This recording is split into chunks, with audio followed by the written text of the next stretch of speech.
welcome to the Arte Agave podcast. This episode is going to feature Yazmin. Yazmin was in the corporate world and she left, started her own Mexican boutique. She works with artisans straight from Mexico, making traditional clothing. So it's going to be fun. It's going to be interesting. And always remember, if you are into tequila and mezcal, visit arteagave.com. We are your one-stop shop for live events, getting to know the brands that you love and the ones that you're interested in getting to know more. Plus, we also do a lot of virtual events, so check us out. So I hope you enjoy this episode. Thanks. All right, welcome to another episode of Arte Agave podcast. Excited here today. You know, we've been doing a lot of brands, but it's really cool when you get a business owner. So I think the best thing to do, Yazmin, is just to start off with, just tell everyone who you are and just a quick background on your business. Absolutely. So my name is Yazmin Castañeda, and I started Origin Mexico in 2020 after working in the corporate field for 20 plus years. I decided to pivot and to pursue a project that I was very passionate about, but I didn't really have an opportunity to really start this project years prior until just recently. Coincidentally, it was right before the pandemic. But yeah, I'm very excited to work with artisan women in Mexico. They handcraft all of the items that we sell, that we promote. I work with 3 artisan families specifically. Everything is handmade, handcrafted, and our goal is to really preserve the artistry of Mexican hand embroidery, as well as helping artisan women create a better quality of life for them, for their children.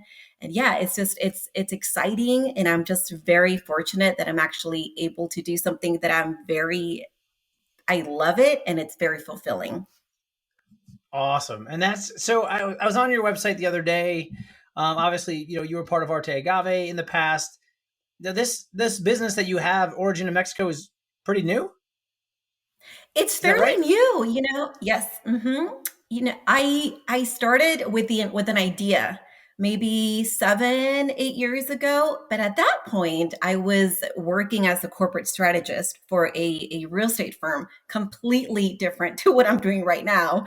So I was in corporate America. I was doing that for a number of years. I really enjoyed it, but I was getting to a point in my life where it wasn't as fulfilling. I didn't feel like I was creating an impact in the ways that really resonated with me. I was in other ways, obviously, but nothing that allowed me to leave a lasting mark in the lives of other people, and also just to give an example to my daughters. And that was really important for me. So I pivoted. I decided to pursue this. One of the reasons why I was able to do this is we moved from California, from San Diego to the Austin area in 2020. And as everyone knows, California is very expensive. The cost of living is extremely high.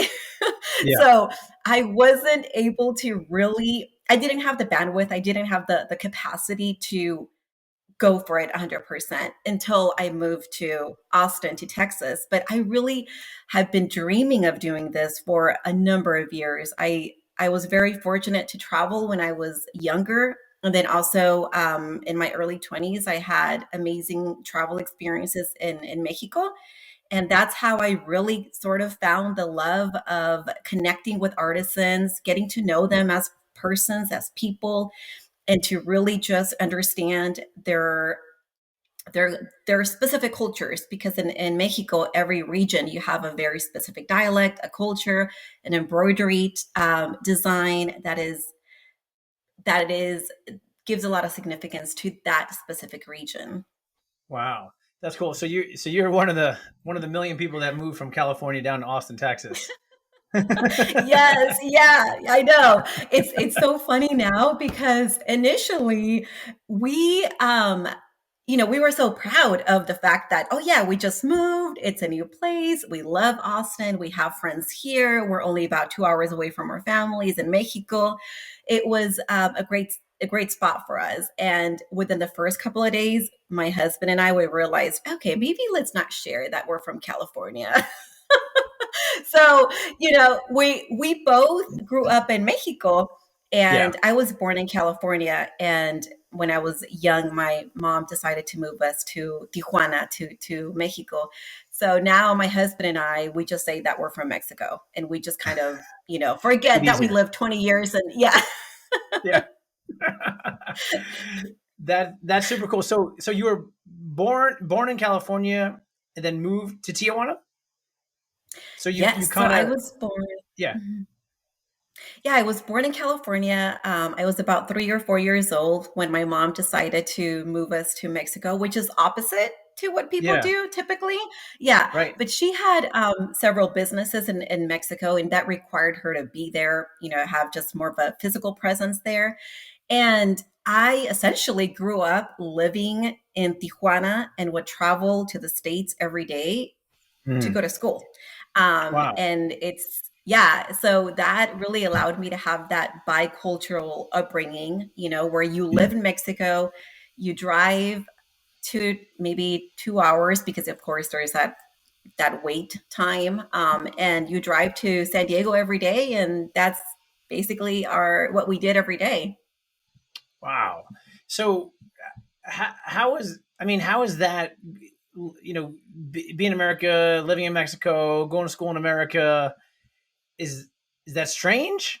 Was it fun? Was it difficult? Like the different cultures or all the cultures because they're so close together were the same like give me kind of a little bit of how school was for you growing up. Yeah, it was a lot of fun, and I didn't have any other point of reference. So for me, it Hmm. was completely normal Right. to wake Right. up at 5 a.m. School starts at 8, but you wake up 3 hours prior because, of course, that there is that border wait time. There's usually a mom that, is like handling the carpool. She picks you up, she drops you off at school. And then, so it was like completely normal for me and my brothers. Wait, Um, so you're going across the border every day? yep, every day. Wow. Yeah. I didn't know that I was know, like a which is so thing. Yeah.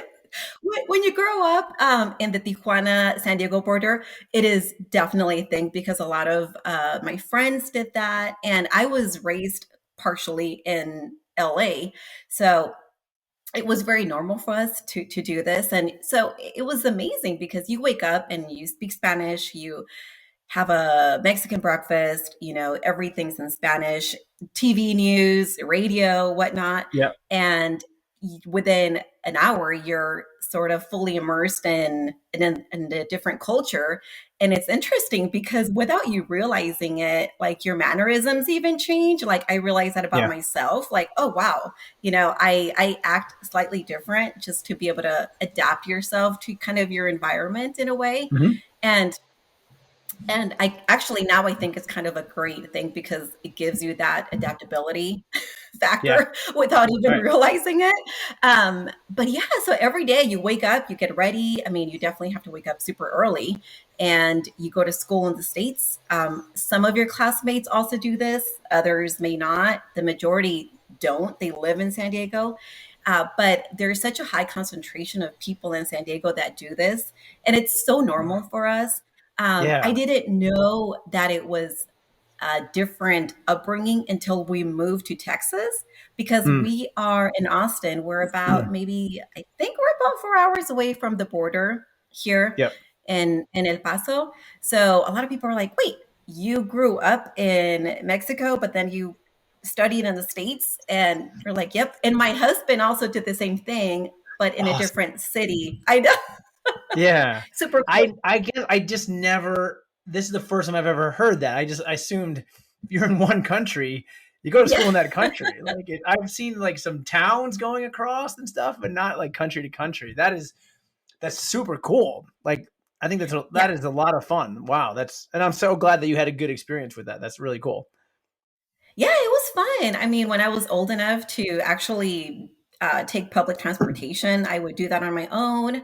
I mean, you definitely learn a lot of to be independent and figure things out. It builds character, right? I would take public transportation, a couple of taxis, buses in Tijuana, and then cross the border, take a trolley, take another bus, and go to school. So that was my daily routine. And now I'm like, well, how did I even do that? Like, I can't even walk, minutes because How it's like old were an you inconvenience. when you were doing this by Um, yourself? Like, what age I did you was get to be independent? 13. Yeah. I was Wow. 13. I mean, but back in the day, it was different. I didn't even have a cell phone. So, I mean, it's so strange now to even It, think about it. that's so funny because it is strange. You imagine, like, and I have a 10-year-old daughter, and like we let her just kind Right. of. Probably most of the parents are like, oh, they're very letting their kids be independent, but 13, no cell phone, just going to a different Yeah. country every day. Good luck. Yeah. Here's your lunch Yeah. We'll bag. see you later. I know. See you in Yeah. 10 hours, hopefully. Like, Oh, it's funny now because I'm also a mom and I, of yeah, course, make sure that I know where my kids are at any given of moment, course. Yep. throughout the day. But I'm like, wow, yeah, times were different before. Yeah. Yeah. That's so funny. How old's we have one daughter or two kids? How many kids do you have? I have three daughters. One Okay. is Wow. 21. Yeah, Okay. my oldest 21. I have an 8-year-old and I have a 4-year-old. The 4-year-old Wow. is 4 going on 30. She's my strong-willed child Yeah. for Yeah. sure. I have a 10-year-old that's very, very much like that. We love it. I love the fact that she's so strong-willed and opinionated, but it's like Right. sometimes you got to do the dishes, girl. Like, you know what I mean? Yeah. There's some basics. I want to keep that strength in you, but at the same time, you got to clean Yeah. your room. Like, Yeah. so I We get it. joke with my husband that I'm like, okay, we really want to embrace it and encourage that trait. Yeah. But sometimes 5 a.m., haven't had my coffee yet. It's a struggle to manage certain situations.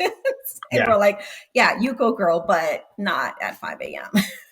Yeah, that we're in the same boat. Like we want, she's very opinionated, very strong, a lot of good thoughts, but just when it comes to the Yes. basics, she's like, "Why should I do that?" I'm like, "Listen, I had a Yeah, conversation with her yesterday. I was like, "Listen, we're basically training you to you're 18 years old. Like we're trying to get you exactly. set for everything else. So these little things that you totally hate, I know you don't want to. I don't know. I know you don't want to hear this, but it is for your benefit. You're going to benefit from this. Everything else, go be creative, go get crazy, go have fun. But like, you need to know some of the rights and the wrongs and some of the basic things to do, and that's why we're here as parents. So get on board. Exactly. Yeah. So sometimes she comes around. Sometimes I can see it's Yep. going over her head, but yeah, you just got to keep at it, right? It's like business, running a business. You just got to keep at it, little things every Every day day. until it pays off. Yeah. Absolutely. So, Origin Mexico, you were doing more of the corporate life. I think it's awesome that you're just like, we're gonna start this business. How was it starting a business in the pandemic? Like you have a store, you have an online, you have a store you can go into as well as an online store, or do you have both, or one or the other? I don't have a storefront as of yet. I'm Yeah. still debating whether that's it for me because one of the reasons why I pursue this is because I really wanted that flexibility. Yeah. I was working in the corporate world, like I mentioned, and those are long hours, 10-hour days, 11-hour days, weekends, you travel. So you do miss out a lot on your family life. And that is one of the reasons why I decided to create something that would allow me the flexibility. An interesting point that I realized last year is the artisan women that I work with, they are able to stay at home and work with their children beside them. And that Hmm. is something that really resonates with me because I know that when my kids were younger, I had to leave them, when they were 6 months old or even younger because I had to go back to work. And that was a struggle for me. So later, now with this role that I have and the relationships that I've built with the artisans, I'm able to learn that wow, they can benefit from their kids being home with them. They work while they have their children next to them, which is awesome. Um, but yeah, so we don't have a storefront as of yet. Yeah. It's something that I don't know whether I'll pursue one day, but it's all online. I do also participate in several pop-ups here in Austin and work with a couple of other boutiques in Austin where they carry my items. So yeah, so for now it's purely online. That's awesome. So you mentioned you're artisan. So is it people in Mexico creating some of these things, and you're bringing it here and selling it, or how does? I guess tell me how it all kind of works. And I know you have like a charity component to it. So Yep. yeah, maybe give me the A to Z of exactly how Yeah. the business runs and what the business is. Absolutely. So I had an opportunity to meet several artisans when I was traveling before, not knowing that one day I would actually even think about partnering up with them because I do. They're my partners in a way. Mm. So fast forward to 2019, I decided that I really wanted to pursue this full time, and I reconnected with the artists and families that we had previously met through our travels, and it's mainly three artisan families. They are in Hidalgo, Mexico, in Oaxaca, and in Chiapas. So these are the main artisan families, and the Hernandez family. I really like to give them recognition by name. So, for Yeah. instance, a lot of our items are clothing tags. It'll say who created the item and Oh, how long cool. of the production. Yeah, because it's really important for me that the customer knows, okay, a person created this, and it took them 30 hours to handcraft this dress for you. And I think Yeah. it allows us to really find a different value to things versus something that's mass produced. So yeah, I started to work with them. I started to sort of initiate that conversation of I would love to start this brand in the States. Would you like to be part of it? And this all happened coincidentally during the pandemic. So it Mm. wasn't, of course, not it wasn't planned to Yeah. begin in 2020. But I realized in conversation that the artisans were severely impacted by the pandemic in terms of the lack of tourism. So Hmm. they mainly see their income through tourism. So they're able to sell through to tourists. And during the pandemic, it was completely like depleted. They had no Yeah. funding. They had there were no sales. No. The tourism had stopped at that point. So it was a perfect opportunity for us to just really reconnect and partner, and everything's all handmade. That's one of the things that we're very proud about, is that we really want to preserve that tradition of hand embroidery. And every Yeah. region has a very specific embroidery style. So Chiapas has one embroidery style, Oaxaca as well, and then Hidalgo. Wow. That's That's super cool. And so how's it going for you? I mean, like I said, it's during a pandemic, you're selling online. I mean, that's got to be better than having a storefront during the Yeah. pandemic. But I mean, you seem like you're in good spirits, so I'm assuming it's going pretty good. Or maybe you're just a happy person. But I mean, I understand the life of an entrepreneur. Um, so how's it going? Two years in, You how are you feeling? know, I love it. To be quite honest, I absolutely love it. Although Yeah. I have had, some challenges because I come from a very different background in terms of my experience in Hmm. my business experience. So I've really had to embrace and learn and get out of my comfort zone. So I Anything would specific describe that myself. Yeah, anything Yeah. specific that stands out of like having to get out of your comfort zone from the corporate world to entrepreneurial world? Yeah, like do like a podcast. You got to do your own media, your own marketing, your own. Yeah. On my own PR agency. The other day I had a live segment at a for a TV station here in Texas. And Cool. I consider myself more of like an introvert. Our Okay. family joke is that my husband is the extrovert. He's in sales, so he's like the extrovert of the family. Yep. So I really had to just get out of my comfort zone and just do it. I was Yeah. so I think initially had a lot of self doubt as to whether I Yeah. could do it. I had didn't know anything about e-commerce. There's so many things that you have to Yeah. really think about as a business, as a Yeah. business owner. But in a way, I think that my previous career prepared me for this in some ways, to really understand from the business standpoint what you need to do to really make a greater impact. Yep. But me being out there and kind of being the face of our brand in a way has been an experience. Well, I mean, and that, I mean, especially with, podcasts and YouTube and all the social media channels and LinkedIn, it's like, as a business, a new business, you have to get on them. And the one thing I learned is you can't just give it to somebody to do. You have to, whether you're good at it or not, you have to learn it yourself. Because Right. once you do hire somebody or you get somebody to help you out, you almost have to explain to them your business and how it relates. And if you don't understand that social media channel, it's very difficult. I learned the hard way for like 2 years. I was like, I'll give it to some young person that could Yeah. run my Instagram. And I was like, oh, they don't even understand what my business is. So I had to go do it, even though I hate it. I hated all the, I don't love the social media stuff. Algorithm and yeah. Yeah, but I learned the more I post, the more I kind of more like documenting what we were doing and who we are, the more kind of buzz we got. So I get it, and I'm right there with you. I don't mind being on camera and stuff like that, but it's running all the social channels and you literally end up doing everything. You're like PR Oh department, yeah. marketing department, Yep. sales department. Insurance, Yeah, accounting, yeah, yeah, no, yeah, everything. Like I've been like taxes. shipping, customer service, there it's interesting because like I tell my friends, "Oh, I have a customer service department or I have like a shipping department." It's all me, right? At the end of the day. Yeah. And I'm also mom, so, first and Oh, foremost, yeah. I'm mom, and that's my main priority, but yeah, I mean, but in a way it totally, allowed me to step out of my comfort zone and learn other skills that I didn't even know I had or that I could develop.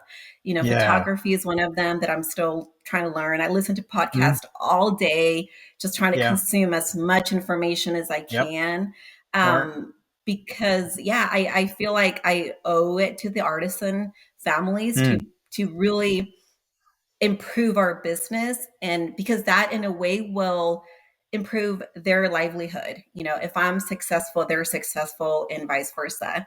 Yeah. I mean, I'm super proud of the fact that just recently I was able to locate additional artisans to work with, and we actually go through a vetting process. So what I do is Mm. I make sure that the artisans that I work with, our values align, everything is handmade. We try to meet with them. I haven't traveled to Mexico recently, but I do meet with them. I visit their workshops, which is usually their homes.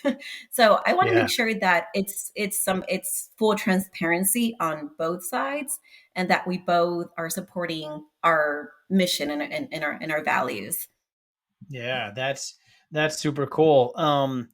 So how is Mexico today? I mean, with pandemic, are things? I'm not too familiar with what's happening down there. Are things still pretty much shut down? How's the tourism going? Is it like here getting better than getting worse? And then like, how is the tourism down in Mexico today? From what I understand, it's improving. There are certain areas in Mexico that are obviously more popular than others. Some Yeah. of the artisans that I work with do live about 3 hours away from the main cities. So Gotcha. for them, they are starting to see a little bit more tourism, and that's amazing. That's Yeah. one of the things that we were just talking about social media. I really try to promote the beauty of Mexico, to because then even at the pop-up events that I have, the conversation that I have with a lot of my customers is always around Mexico and how they love it and how they love the food and how they love the culture. And we always end up talking about our favorite spots to visit. So I do see that there is an improvement in terms of tourism. Some areas I think are more impacted than others. And for the families that I work with, they've all they have suffered from COVID, and right now they're in a better position though. So it looks like it's improving overall. Yeah. Got it. Now, do you have? You mentioned learning new things, videos and podcasts. Do you have any videos of like the artisans making these clothing? Is that available online anywhere or? Yeah. So I just posted, I also manage my own social media, and that's why it's kind of inconsistent because I'm my own social media manager, so it's like I have to Let's find a plug couple that of right now. minutes. How do people? What's your Instagram or Facebook? How do people find that? So you can find me on Instagram at origin_Mexico. And then Gotcha. Facebook, it's at Origin Mexico Goods. And my Mm. website is originmexico.com. And there, I just uploaded a video a couple of days ago, and it's all about how Alicia, she's one of the new artisans that I was mentioning, she's hand painting these really cute Mexican hats. So you'll see the process of how she's hand painting them. I did upload that, and then I have Cool. other items that are coming in, some purses for springtime, and I also have a video which I'll upload once those items are ready, of the artisan that is hand weaving the purses. So it's really cool. Yeah, that is cool, and that's, I mean, like I said, for me, I think, I see clothing. I'm not really. My wife is more of the clothing person, but like, Yeah, I see clothing, I'm like, cool. But then when you tell your story, I'm like, oh, that's literally made. Like, you always see like handcrafted or hand labeled, or you know what I mean. You're like, okay, it's just a machine and somebody, like, whatever. But when you right, really hear your story and you're like, oh wait, there is somebody in Mexico actually hand doing this, like, that is cool. And I think, for people to see the story and to see the video, I think that's what resonates with people, because even with the brands that we work with, everyone wants to know. They're starting to learn, right? It's even like everything from mhm, Mexico with like tequila and mezcal. The beginning, no one knew. Just tequila showed up on a shelf and we drank it. And then they start to learn kind of like where it all comes from. And they're like, wait a minute, there's not like some beautiful distillery. Like, yeah, there's a few of them, but most of it's farmers down in right, Mexico making mezcal, putting it in a bottle, and they see the process. They're like, oh my God, I didn't know that was the process. And you're like, yeah, these are local farmers that are doing this. And then it goes to the next step, the next step, the next step. I think some people just think it's some shiny bottle and they can't trace it back, but everyone's learning now. And I think it's cool to like trace the story of not only your food but the tequila and the mezcal, but the clothing as well, to know where it's coming from. And it's not, and we seen it now during the pandemic. I mean, mhm. everything was coming from China. We couldn't get Yeah, it. There's a blockade off of California. We can't get it. We're right, just like, man, like we're so reliant on these foreign countries oceans away, when there's stuff just across the border, right. that we could be getting. We could be supporting these people that could be doing stuff for us and helping them out. So anyway, I think it's cool, and I'm glad that you got a bunch of videos, because I'm excited to check that out, and we'll make sure we're sharing a lot of your videos on our channels as well. So that's really cool. Kudos to you. Yeah, and one of the things that was really important for me in the beginning, when I started this business, is that I created this business plan, Hmm. and the main priority for me was I really needed um, to highlight who the artisan was and how can I convey value, and I think a lot of times we forget how valuable time is, and I know I do sometimes, and Hmm. what was important for me is, okay, well, how can I really translate this so I could appreciate it more? And when I learn about like the mezcal, or tequila process, like how long it took, sometimes it takes Yeah. years for Yeah. you to actually enjoy Yeah. something within minutes, right?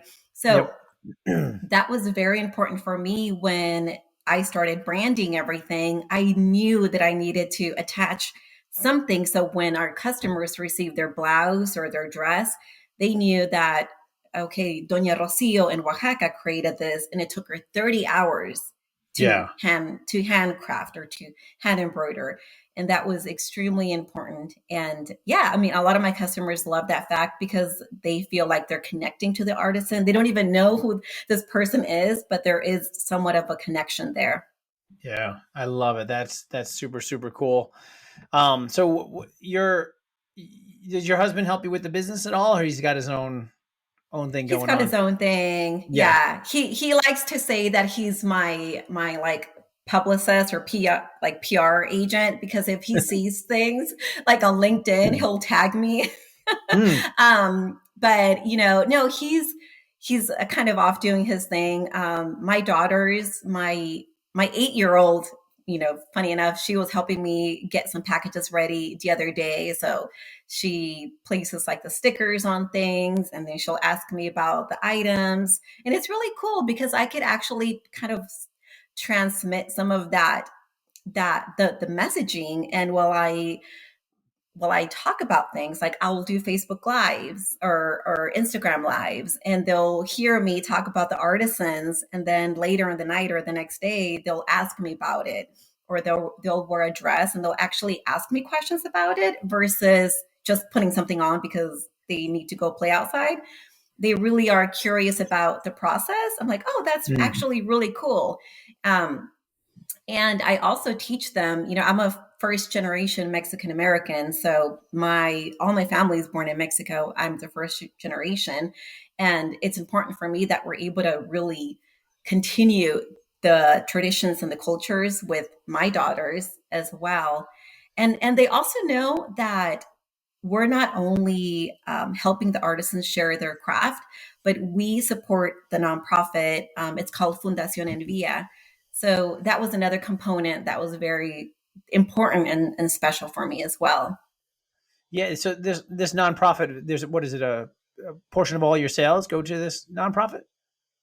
Yeah, so it's a portion of our proceeds is donated to Fundación Envía, and they help artisan women through microfinance loans.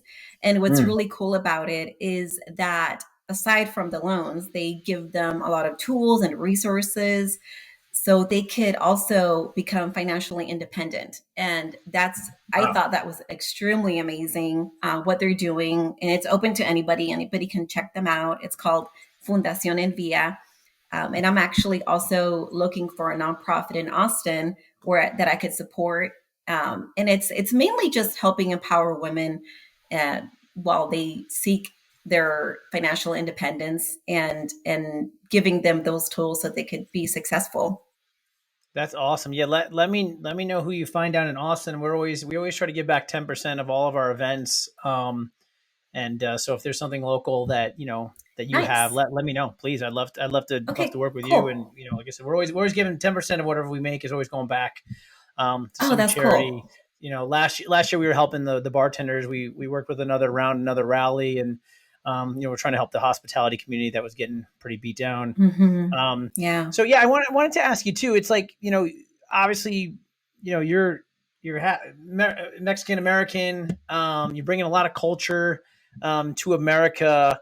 Do you think it's how's it being received? Like, how do you think Mexican culture is being received in America today compared to 5 years ago, compared to 10 years ago? And I asked that because when I started Arte Agave, I fell in love with tequila. That was my first thing. Hmm. And I started to discover like reposado and got into mezcal. And then you always saw this, like, I don't know, kind of like bastardized culture around it, about everything Hmm. else that Americans were doing to it. So I try to create like an event and a platform where it could be as more authentic as possible. Because I just feel like we were like, just here's a margarita, here's some lime and salt, here's Cinco de Yeah. Mayo, whatever kind of thing. So I wanted your opinion on, what do you think it's been like in the past, and what do you feel like it is today? Are Americans embracing the Mexican culture better than they have been? The same? Is it, or what's your thoughts around it today? Yeah. Looking back, I really don't know how it was embraced before because I I lived in Mexico, so Hmm. I didn't really see any difference per se. But Yeah. I do know now that the majority of my customers are Caucasian. Like Yeah. they're first generation or second generation or even third generation Mexican American. And what's amazing about it, what I love to hear is, through our pop-ups or live events, is I hear this all the time. They will say, my grandmother used to wear these dresses. My mom Hmm. used to wear these dresses. I used to wear these dresses growing up. And they see them again, and it's kind of like a timeless style. So it's Right. very like Mexican, modern, but it's a style that we've been able to modify a little bit, so it's a bit more modern.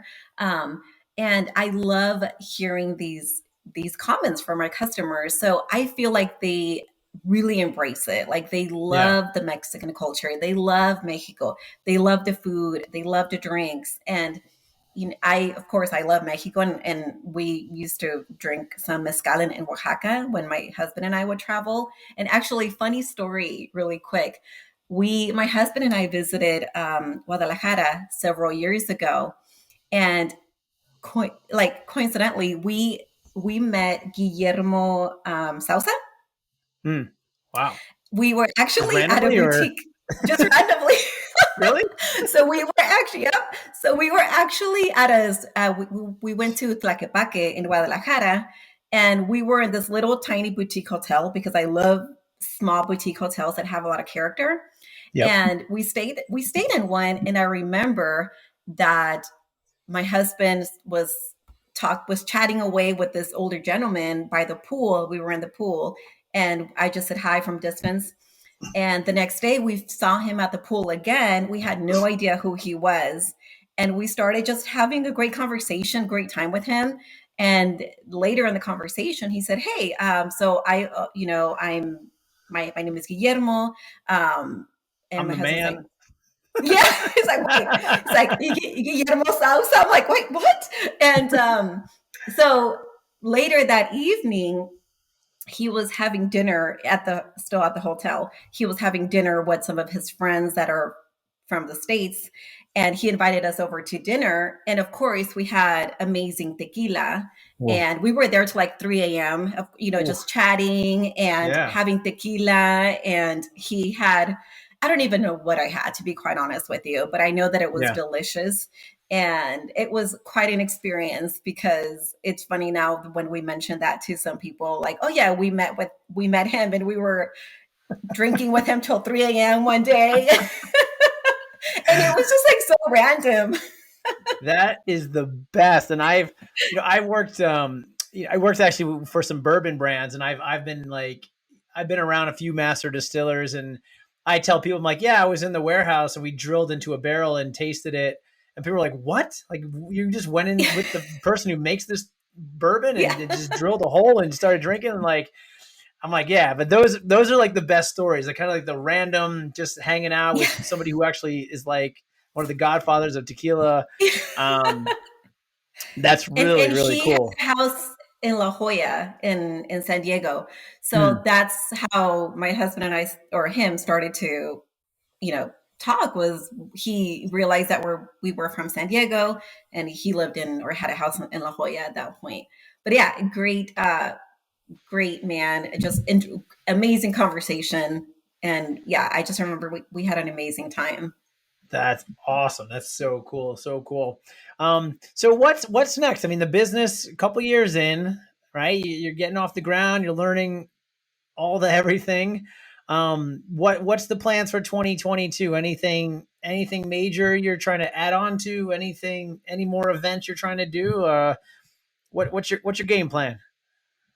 Yeah, so 2022 is, I think, an exciting year for us, Hmm. because my goal is to be able to expand our current group of artisan families, and maybe increase Cool. it by three or four. So I really want to, that's my Like goal for the new product year. lines, or the same kind of product lines, or Possibly new product lines. yeah. So maybe some more home decor, some more Mm. accessories. And I get a lot of feedback from my customers. I usually ask them what they would like to see.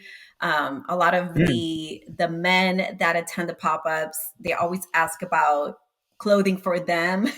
So I may introduce, they're like, "What about me?" So I'm talking to some artisans right now that can possibly produce some guayaberas for men.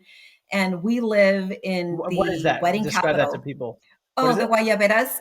Yeah. The guayabera. So it's like a formal shirt for men. Okay. And it's like the Cuban, you typically see them like the Cuban button up shirts, Yep. linen. So we have them in Mexico as well. And you have the long sleeve ones, or you have the short sleeve ones. So a lot of men here, specifically in Texas, because of the weather, Mm, have been requesting that. So okay. yeah, I'm excited that I've started some conversations with artisans that are able to produce some of these items that have been highly requested by our customers. And like I mentioned, my other goal is to be able to partner with a nonprofit in Austin. Since I'm based out of Austin, it would be amazing that I could also collaborate and give back to a nonprofit here, in addition to the one in Oaxaca. Yeah. So how is Austin these days? I mean, I feel like I mentioned earlier, I was like a flood of a million people from California went to Austin. Is it just an ever growing city? I mean, there's so many people that move there. I know Elon Musk moved there with his company. Um, is it getting too many people, or what's happening in Austin these days? Well, our joke with my husband and I is that since we're here now, we're like, okay, nobody else can come in and live and, or move to Texas. I We're don't here blame you. now, so we're good. Yeah. Keep them out. We're settled, so we're good. No, Good. I feel like it's growing at a tremendous rate. Yeah. I live in Dripping Springs, so I am maybe 5 minutes away from Mm. breweries and distilleries, and so we love this area in particular. But no, I mean, it's growing tremendously. There are so many new businesses that are being introduced. I mean, even in our neighborhood, it's a fairly new community. So Yeah. every day there's somebody moving in from different states: Colorado, Florida, California.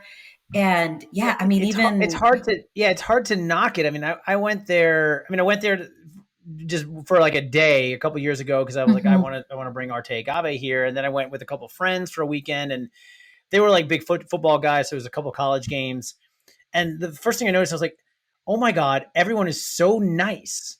Like, I mean, Yes. I'm from New York. Like, I've been lived in New York, and I think New Yorkers are nice. But I was down there, and like my friends were from LSU, and there was the Texas guys, and it was like 2:30 in the morning at bars, and I was like, oh, this is gonna be the nicest people in the world. So friendly. Oh, Yep. well, good game, gentlemen, good game. I was like, what college is this? I was like, what's going on here?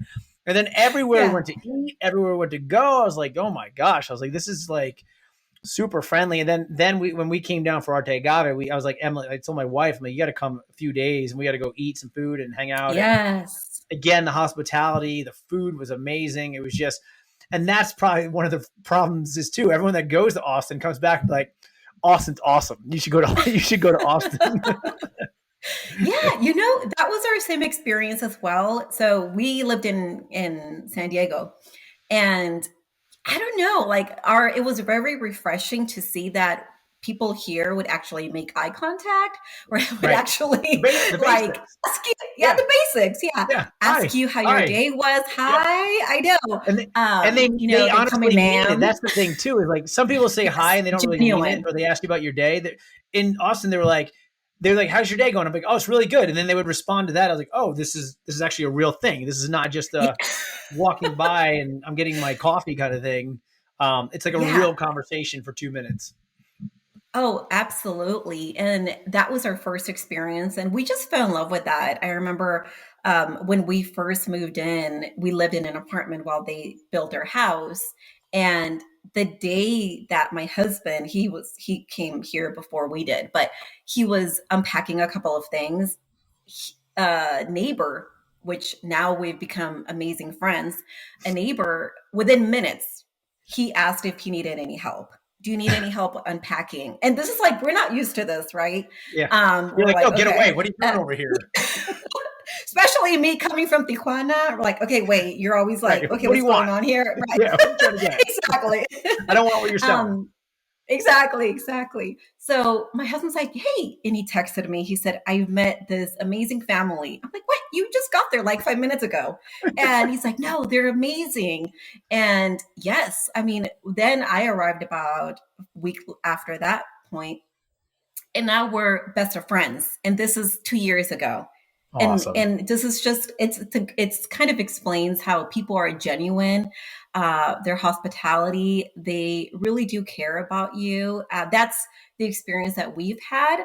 which is extremely refreshing because I know Mm, we haven't had that experience elsewhere. And it's very family oriented, and we're all about that as well. And there's like a ton of things to do in Austin. It is growing tremendously. I mean, it's getting super expensive right now as I well. heard. And Yeah. yeah, and traffic, it's funny because when we first moved in, people are like, oh, traffic, it's terrible in Austin. I mean, for us, we're coming from Yeah. Southern Yeah. California. So we're like, Yeah. oh, this Right. is amazing. Like, Yeah, I know. yeah, As a New Yorker, I was like, this is not bad at all. Traffic's no, moving. Like that's like in New yeah, York, it just stops. Like at least in Austin, I was like, oh, it's moving. Like at least it's going. Like yeah. yeah. But no, we love it. I mean, I have no regrets of moving to Texas, moving to Austin specifically, and even Dripping Springs. It's a very small community, and Mm. everyone is very welcoming. The one thing that I don't like about Texas is the wildlife. So, Mm. I mean, and like you have like a lot of insects, like scorpions and Yeah. snakes and things of like that I wasn't used to in San Diego. Yeah. But It's just normal out there, right? Yeah. yeah, oh yeah. Yeah. That's wild. So obviously, you started a business. Is there anything to anybody who's going to start a business? Is there learnings that you could give to somebody right now, or something you would do differently, or what would you tell somebody who's trying to start an online business similar to yours? And any words of wisdom that you could share, Wow, words of wisdom. I think or what I things that would you would do differently, or maybe you wish you would have done better, or just anything like that. I would say go for it, even if you Yeah. feel like there is any self-doubt. Just do it. You'll learn. There are so many tools that are available online, and just to connect through connecting with other people, there are so many different resources that are available. But one of the things that I know held me back was the self doubt and not believing Mm. that I could actually do it, or making up excuses. And that's just reality. Is I would Yeah. make Like up a lot of what? Is there any excuses. specific excuses that you just told yourself? Yeah, I had no experience whatsoever in e-commerce, no experience in Yeah. fashion, no experience in any of that. My whole experience was all in real estate management and development. But I knew that I could utilize some of those skills that I acquired through my previous role and sort of implement into what I was doing or what I wanted it to do. Mm. But I did go through a period where I, made a lot of mistakes, whether it be selections, fashion or styles, or just didn't make the best decisions. Yeah. And, or even like, because everything's all handmade, I have to plan things 3 to 4 months in advance. So it's not Mm. like I could just call somebody up and, hey, I need blouses, tomorrow. I have to project and I have to plan everything way ahead of time. Right. So I would just maybe say push through those doubts as much as you can. And if you have a good support system, I have an amazing support system with my family and my husband. He's always believed in me and my mission. Yep. And I would just say do it. You'll find the answers along the way. That is amazing, amazing things to say. And I kind of tell people that as well. Like you gotta just start. Just start and do it. And you're gonna get smacked all over the place. But Right. the funny thing is like once you do it and you start that process, you do start to find the answers. Like, but you got to start it. And I think Yes. that's what people just never do. They never start it because they see. I always say, there's two types of people. There's the ones that see what they want, and there's other type that see the thing that prohibits them from getting what they want.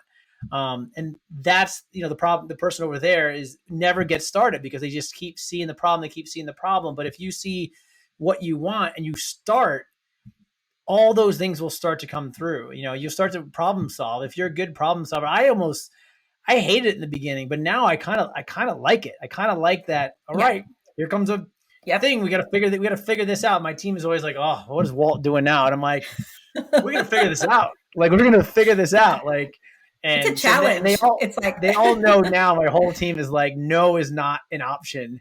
And because they Mhm. always used to turn to me like, no, that's not possible. And I'm like, you sure? Are you sure that's not Right. possible? Because I think I've seen somebody do it one time somewhere. Yeah. So I think you got it. Like you said, you're smiling, you're kind of falling in love with the process. And I always tell people that want to be entrepreneurs, like if you don't love the process, just don't Oh do it. Like yeah. just don't do it because it's going to be the craziest roller coaster ride of your life. And you got to love that process of failing and figure it out because I like it now because when the big things come in, I got to problem solve it. I know what it looks like on the other side. I'm like, if I can get through this, Right. it's going to be better, right? So I have all these like terrible moments of my career, but on the other side, they all just laterally kind of get better and get better and get better. And again, I've kind of like it seems like you have as well. You've sort of fallen in love with that process of problem solving. Like let's see what's next. Let's go figure this out. So I think that's really really cool, and I think that's a great message to young entrepreneurs. Yeah, and you'll have good days, bad days, and you'll learn through your mistakes, and you'll just reapply those lessons learned. And the other thing that I would really like to encourage that has Oh, I think you helped froze on me me. sort of over. Oh, is that There you better? go. That's better. You're Okay. back. Um, Yeah. the other thing that has allowed me to kind of push through some of those challenges is to keep in mind your why, Mm, and don't forget about why you're doing things, and it could be a number of things. For me, it's a group of things, right? It's allowing me to spend time with my family, which is one of the most important things, but it's also allowing me to help artisan women that don't have the same opportunities that I do, or the same resources. And perhaps later in their generations, they'll have the same opportunities that I have because my grandparents took that leap of faith as well. mm. So yeah, just don't forget about your why. That's going to really allow you to keep that focus, and it'll allow you to push through some of the most uncomfortable situations. I think is Yeah. keeping in mind why you're doing things. Yeah. And my daughter, the 10-year-old I've mentioned, she Mhm. hates school, hates being told what to do, hates school, hates being told what to do. And then they're having like a career day next week. And she's like, I don't know what I want to do. And I was like, why do you have to choose one thing? And she's like, Daddy, stop being all weird. I'm like, I'm not Yeah. being weird. I said, I said, you hate being told what to do. You hate all this Mhm. stuff. I said, do you want a career where you're like an employee and someone tells you what to do? She's like, no. I'm like, well, then listen to me. I listen to what we're doing. Like I'm trying to be, what I mean? So I'm Yeah. trying to get her to open up her mind too and push not push, but just kind of sprinkle a little of the Yeah. entrepreneurship onto her, being like, you don't have to choose one thing in life. You could choose Right. several things and be several things and be whoever you want to be and create your own thing. So I'm trying to like take that hate she has for like learning and being told what to do Yeah. and kind of put it into like exploring other things and other options. And Totally. I want my daughter to be happy at the end of the day, not just Right. go through life checking boxes. So was it, you mentioned your grandparents, were your grandparents or your parents, were they entrepreneurial? Did they own businesses, or where did you get, this kind of, I mean, I know you're trying to get out of the job you had, but where do you get the entrepreneurial spirit from? Is there one person or several people that you get inspired from? I think it was several people. It started with my grandparents. So Hmm. my grandmother and my grandfather, they moved from Durango to Tijuana in the 70s, and they came from very humble beginnings. So I think that I was very much inspired by their perseverance. Like you mentioned before, it's everything has a solution, and you just have to find the best approach to tackle that situation. There is always a solution to any problem. It could, maybe it's not the solution that you envisioned, but there Yeah. is a solution. So they came from very humble beginnings, and they started like a little fruit stand outside of their Hmm. house. They literally sold maybe 5 bananas, 5 tomatoes, and that's all they had. Wow. Wow. Years later, they started several, and my grandfather actually worked in California. So they lived in Mexico, but he would cross the border. He's not American, but he would like literally work in the fields And Wow. then he would return to Tijuana to help my grandmother with her children. And through that, I feel like, man, I owe it to my family to just Yeah. do something to honor all their sacrifices. Yep. So they started this little fruit stand, and throughout their work ethic, because my grandmother has an amazing, amazing work ethic, and she's a great strategist in a way. Like she knew exactly what to invest in. Hmm. So they then began investing in real estate in Mexico. And because of their many, many, many sacrifices, they were able to give us, their grandchildren, a better future. Yeah. Just to be able to decide where to go to school, what to study, what Yeah. to do with their lives. And a lot of people are not fortunate to have that. It's something that, I try not to take for granted, but Yeah. Yeah. But you're doing deciding something with what, it. You're not just sitting on it. yeah, You're not just being like, totally. oh, Yeah. yeah, that's Yeah, awesome. and my mom as well. I think she learned it through my grandparents, but my mom, as well, has an amazing work ethic, and she had several businesses.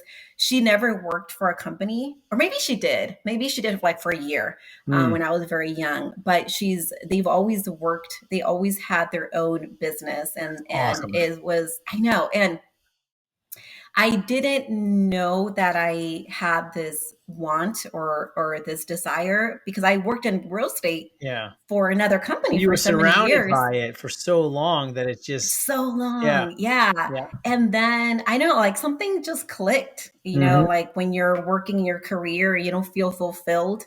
And Yep. it sort of happened Yep. one day. Yeah. And, 90% of we people who just listen there. to this were like, yep, I agree. I agree. It happened. This is the moment that I realized the corporate world was not for me. I was having a conversation with my previous supervisor, who was an amazing mentor to me, and they were building their succession plan for our company, for our organization. And she essentially asked me whether I wanted to take on this role, which is an amazing role that would allow me that financial security, ambitious. It would be great to have this title. Um, and I remember thinking, specifically when she shared this with me, I wasn't excited about it. Anyone else would Mm. have been like, yes, like Yeah. I did it, Mm. amazing. I have this title on my business card. It's gonna be Yeah. great. I'll be paid all this, money.